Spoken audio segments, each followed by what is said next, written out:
Hello, Ernest അക്കാഡമിയുടെ മറ്റൊരു വീഡിയോയിലേക്ക് സ്വാഗതം.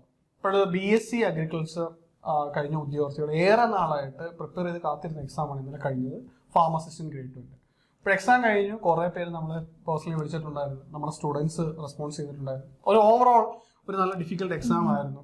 എഴുതിയ ആൾക്കാർ ആരും വളരെ സന്തോഷത്തോടെ നമ്മളോട് പറഞ്ഞിട്ടില്ല ഈസി ആയിരുന്നു, അല്ലെങ്കിൽ അവർക്ക് നന്നായിട്ട് ചെയ്യാൻ പറ്റിയെന്നുള്ള.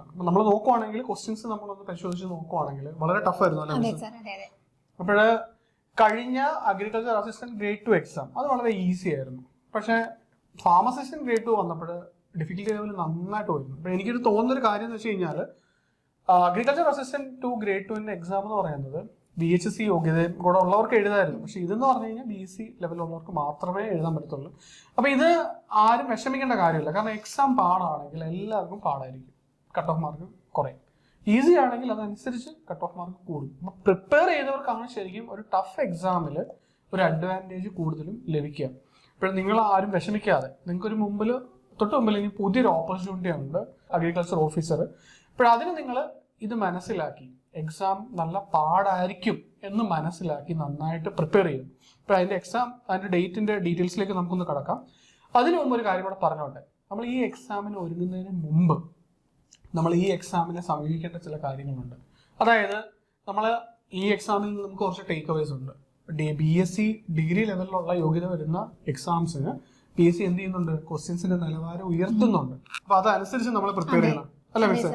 നമ്മൾ അസിസ്റ്റന്റ് ലെവലിൽ പ്രിപ്പയർ ചെയ്താൽ ഒരിക്കലും നമുക്ക് AO ക്രാക്ക് ചെയ്യാൻ പറ്റില്ല.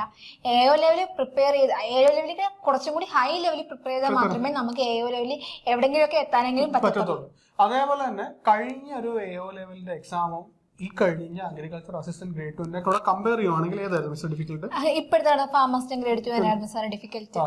അവിടെ കഴിഞ്ഞ AO എക്സാമും farm assistant grade 2 exam compare ചെയ്യുവാണെങ്കിൽ ഇന്നലെ നടന്ന എക്സാം ആണ് ഡിഫിക്കൽട്ടി ലെവൽ കൂടുതൽ.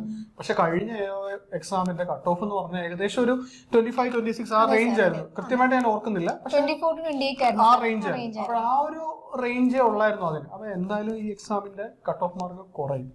അപ്പൊ ഇനിയും അഗ്രികൾച്ചർ ഓഫീസർ എക്സാമിന് തയ്യാറെടുക്കുന്നവരോട് എനിക്ക് പറയാനുള്ളൊരു കാര്യം വിപിൻ സാർ പറഞ്ഞതാണ്. കഴിഞ്ഞ AO റാങ്ക് ലിസ്റ്റ് വന്നപ്പോൾ 3rd റാങ്ക് ആയിരുന്നു വിപിൻ സാറിന് ലഭിച്ചത്. വിപിൻ സാർ നമ്മുടെ യൂട്യൂബ് സ്പേസിൽ ഒരു സ്റ്റഡി സ്ട്രാറ്റജി കവർ ചെയ്തിട്ടുണ്ട്. അദ്ദേഹം പറഞ്ഞൊരു കാര്യം എന്ന് വെച്ച് കഴിഞ്ഞാൽ പ്രിപ്പറേഷനോടൊപ്പം തന്നെ വളരെ ഇമ്പോർട്ടൻ്റ് ആണ് എക്സാം ഹോളിൽ നമ്മുടെ മൈൻഡ് സെറ്റ്. അതായത് നമ്മൾ കുറെ പഠിച്ചിട്ട് എക്സാം ഹോളിൽ പോകുമ്പോൾ ഒരു പ്രീ മെഡിറ്റേറ്റഡ് മാർക്ക് വേണം, അതായത് 80 മാർക്ക് വേണം, 100 മാർക്ക് വേണം എന്നൊരു മൈൻഡ് സെറ്റോടെ നമ്മൾ എക്സാമിനെ സമീപിക്കാനേ പാടില്ല. അവിടെ ചെല്ലുക, നമ്മൾ എക്സാം എങ്ങനെയാണോ അതിനെ അങ്ങനെ സമീപിക്കുക. ഈസി ആണെങ്കിൽ എല്ലാവർക്കും ഈസി ആയിരിക്കും, നമുക്ക് പറ്റുന്ന രീതിയിലെല്ലാം ചെയ്യാൻ നോക്കുക. ഡിഫിക്കൽട്ട് ആണെങ്കിൽ കട്ട് ഓഫ് മാർക്ക് ഉയരും, എനിക്ക് കൂടുതൽ അറ്റംപ്റ്റ്സ് വേണം എന്നുള്ള വാശിയിൽ മാക്സിമം അറ്റംപ്റ്റ് ചെയ്ത് നെഗറ്റീവ്സ് ചെയ്യാതിരിക്കുക. അത് ഈ ഡിഫിക്കൽട്ട് ആണെങ്കിൽ ഉറപ്പായും കട്ട് ഓഫ് കുറഞ്ഞോളും. അപ്പോൾ ഇന്നലെ നമുക്ക് വന്ന കുറേ അധികം കമന്റ്സിൽ കുറേ അധികം സ്റ്റുഡൻസ് നമ്മളോട് പറഞ്ഞത്, സാർ ഞങ്ങൾക്ക് അധികം അറിയാവുന്ന മാത്രം നമ്മൾ ചെയ്തിരുന്നെങ്കിൽ ഒരുപക്ഷെ നമുക്ക് നല്ല മാർക്ക് സ്കോർ ചെയ്യാൻ പറ്റിയെന്ന്. പക്ഷെ ചിലവരൊക്കെ അധികമായിട്ട് അവർക്ക് അറിയാവുന്നതിനേക്കാളും കൂടുതൽ ചാൻസ് എടുത്തേക്കുണ്ട്. 15 മുതൽ 18, 21, 22 ക്വസ്റ്റ്യൻസ് ഒക്കെ ചാൻസ് എടുത്ത് ചെയ്തവരുണ്ട്. അതിലൊക്കെ അവർക്ക് ഒത്തിരി നെഗറ്റീവ്സ് വന്നിട്ടുണ്ട്. അങ്ങനെ ചെയ്യുമ്പോൾ നമ്മുടെ റാങ്ക് ലിസ്റ്റിൽ നമ്മുടെ പേര് ഒത്തിരി താഴോട്ട് പോകാനുള്ള ചാൻസസ് ഉണ്ട്. എന്തായാലും അഗ്രികൾച്ചർ ഓഫീസറിന്റെ ഡേറ്റ് എന്താണെന്ന് നമുക്ക് നോക്കാം. സാർ, നമ്മുടെ അഗ്രികൾച്ചർ ഓഫീസിന്റെ എക്സാം കലണ്ടർ വന്നിരിക്കുന്നത് ജൂലൈ ടു സെപ്റ്റംബർ. ഇനി നമ്മുടെ മുന്നിൽ കറക്റ്റ് ഒരു 7 മാസമേ ഉള്ളൂ. കറക്റ്റ് ഒരു PScക്ക് വേണ്ടി ഹാർഡ് വർക്ക് എടുക്കാൻ പറ്റുന്ന കറക്റ്റ് ഒരു 6 മാസം, കറക്റ്റ് ഒരു 7 മാസത്തെ ഒരു ടൈം പീരീഡ് മാത്രമേ നമുക്കുള്ളൂ. ഈ മാസം 15 നമ്മുടെ സിലബസ് എന്തായാലും വരും. പുതിയ PSc എന്തായാലും നേരത്തെ നമ്മുടെ സിലബസ് വരും. അതൊരു വലിയൊരു നല്ല കാര്യം. അതെ, നമുക്ക് അത് ബേസ് ചെയ്ത് പഠിക്കാം. പിന്നെ സിലബസും POP മാത്രം ബേസ് ചെയ്ത് പഠിക്കാതിരിക്കുക. എവിടെ നിന്നൊക്കെ സോഴ്സ് കിട്ടുന്നു അതെല്ലാം മാക്സിമം യൂട്ടിലൈസ് ചെയ്ത് തന്നെ പഠിക്കാം.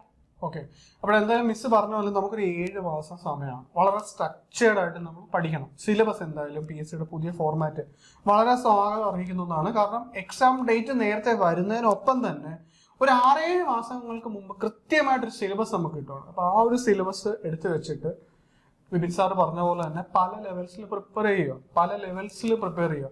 ഈസി ആണെങ്കിൽ നമുക്കും രീതിയിൽ ആ എക്സാമിനെ സമീപിക്കുന്ന രീതിയിൽ ഈസി ക്വസ്റ്റ്യൻസും എല്ലാം നമ്മൾ വർക്ക്ഔട്ട് ചെയ്യണം. ഇനി സ്റ്റേറ്റ്മെന്റ് ടൈപ്പ് ക്വസ്റ്റ്യൻസും ഔട്ട് ഓഫ് സിലബസ് റീജിയനിലെ ക്വസ്റ്റ്യൻസ് പോയി കഴിഞ്ഞാൽ എലിമിനേഷൻ ടെക്നിക്സ് ഒക്കെ യൂസ് ചെയ്തിട്ട് എങ്ങനെയാണ് അതിനെ സമീപിക്കേണ്ടത്. അത് നമുക്ക് ചെയ്യാൻ പറ്റണമെന്നുണ്ടെങ്കിൽ നമുക്ക് കൂടുതൽ സബ്ജക്റ്റിലെ നോളജ് വേണം. എലിമിനേഷൻ ടെക്നിക് ഇന്നലത്തെ എക്സാമിന് ഓപ്ഷൻസ് ഭയങ്കര കൺഫ്യൂസ്ഡ് ആയിരുന്നു സാർ. അപ്പോൾ എനിക്ക് തോന്നുന്നു നല്ല സിലബസിൽ ഗ്രിപ്പ് ഉള്ളവർക്ക് ഒരു സർഫസ് ലെവലിലുള്ള പ്രിപ്പറേഷൻ മതിയാവില്ല.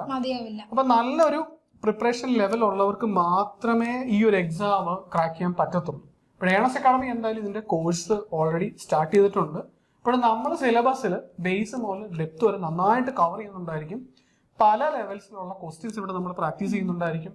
ഇപ്പോൾ നല്ലൊരു മെന്റർഷിപ്പോട് കൂടിയായിരിക്കും നമ്മൾ ഈ കോഴ്സ് കൊണ്ടുപോകുന്നത്. അഗ്രികൾച്ചറുകാർക്ക് ലഭിക്കാവുന്ന ഒരു ലാസ്റ്റ് ഓപ്പർച്യൂണിറ്റിയാണ്. അപ്പോൾ ഈ ഓപ്പർച്യൂണിറ്റി എന്തായാലും നിങ്ങൾ യൂട്ടിലൈസ് ചെയ്യണം. ഇന്നലെ നടന്ന എക്സാമിന്റെ ഡീറ്റെയിൽഡ് ആൻസർ കീ നമ്മുടെ യൂട്യൂബ് സ്പേസിൽ നമ്മൾ ആഡ് ചെയ്തിട്ടുണ്ട്. അത് ഡിസ്ക്രിപ്ഷൻ ബോക്സിൽ നമ്മൾ കമന്റ് ബോക്സിൽ നമ്മൾ ആഡ് ചെയ്യുന്നുണ്ട്. അപ്പോൾ അത് നിങ്ങൾക്ക് നോക്കാവുന്നതാണ്. ഒരു കാര്യം നിങ്ങൾ മറക്കരുത്, കമന്റ് ബോക്സിൽ കാണുന്ന ഗൂഗിൾ ഫോം നിങ്ങൾ ഫില്ല് ചെയ്യണം. നിങ്ങളുടെ മാർക്ക് കൃത്യമായിട്ട് രേഖപ്പെടുത്തണം. വിത്തിൻ 2 weeks നമ്മൾ ഡേറ്റ കളക്ഷനോട് ശേഷം ഫാർമസിസ്റ്റ് ഗ്രേഡ് 2 നമുക്ക് എത്ര കട്ട് ഓഫ് മാർക്ക് പ്രതീക്ഷിക്കാം. ഈ ഇങ്ങനെയുള്ള ഒരു ഡിഫിക്കൽട്ടി ലെവലുള്ള എക്സാം വരുമ്പോൾ എത്രത്തോളം ആളുകളുടെ മാർക്ക് ഉണ്ടെന്ന് അറിഞ്ഞു കഴിഞ്ഞാൽ അതനുസരിച്ച് നമുക്ക് ഏതോ എക്സാം ഒക്കെ നമുക്ക് ഒരുങ്ങാനൊക്കെ വളരെ എളുപ്പമായിരിക്കും. അപ്പോൾ എല്ലാവരും ജെന്യുവനായിട്ട് അത് രേഖപ്പെടുത്തണം. ഒപ്പം നമ്മുടെ കോഴ്സ് ജോയിൻ ചെയ്യാൻ കമന്റ് ബോക്സിൽ കാണുന്ന ഗൂഗിൾ ഫോം നിങ്ങൾക്ക് ഫില്ല് ചെയ്യാവുന്നതാണ്. അപ്പോൾ ഒരു കാര്യം ഓർമ്മിച്ചോടെ, കഴിഞ്ഞ AOയ്ക്ക് 3rd റാങ്ക് നേടിയ വിപിൻ സാറിന്റെ സ്റ്റഡി സ്ട്രാറ്റജി നമ്മുടെ യൂട്യൂബ് സ്പേസിലുണ്ട്. അത് നമ്മൾ ഡിസ്ക്രിപ്ഷൻ ബോക്സിൽ ആഡ് ചെയ്യുന്നുണ്ട്. അതെന്തായാലും നിങ്ങൾ കാണുക. നിങ്ങളുടെ പ്രിപ്പറേഷൻസിനെ നെക്സ്റ്റ് ലെവലിലേക്ക് ഉയർത്തുന്നത് സാധിക്കും. അപ്പോഴെന്തായാലും നന്നായിട്ട് പ്രിപ്പയർ ചെയ്യുക അല്ലെ മിസ്? ഒരു AO പോലുള്ള ഒരു ഗ്ലാമർ പോസ്റ്റ് ഇനി അവരെ ഓർത്ത് ആരും വിഷമിക്കണ്ട. ഇനി നമുക്ക് വരാനുള്ളതിനെ എങ്ങനെയൊക്കെ ക്യാച്ച് ചെയ്തെടുക്കാം. അത് മാത്രമേ നമ്മുടെ മുന്നിൽ വേറെ മാർഗമുള്ളൂ. അതെ അതെ, നല്ലൊരു ഹാർഡ് വർക്ക് ഇടുക. ജോബ് പ്രൊഫൈൽ കൊണ്ടും സാലറി സ്കെയിൽ കൊണ്ടും വളരെ അട്രാക്റ്റീവ് ആണ്. ഏറ്റവും ഹയർ പോസ്റ്റ് ആണ്. അപ്പൊ നമുക്ക് എന്തെങ്കിലും ഒരു പ്രിപ്പറേഷനിലൊക്കെ പാളിച്ചു വന്നു, അല്ലെങ്കിൽ നമ്മൾ നന്നായിട്ട് പ്രിപ്പയർ ചെയ്തിട്ട് എക്സാം ഹോളിൽ നമുക്ക് എന്തെങ്കിലും പാളിച്ചു വന്നു, അതെല്ലാം കറക്റ്റ് ചെയ്യാനുള്ള ഒരു അവസരമായിട്ട് ഇതിനെ കാണാം. അപ്പൊ എന്തായാലും ഈ പോസ്റ്റ് റിലേറ്റഡ് ആയിട്ടുള്ള കൂടുതൽ ജോബ് അപ്ഡേറ്റ്സ് ലഭിക്കാനായിട്ട് നിങ്ങൾക്ക് നമ്മുടെ ചാനൽ ഫോളോ ചെയ്യുന്നതാണ്. നിങ്ങളുടെ preparations all the best. Thanks.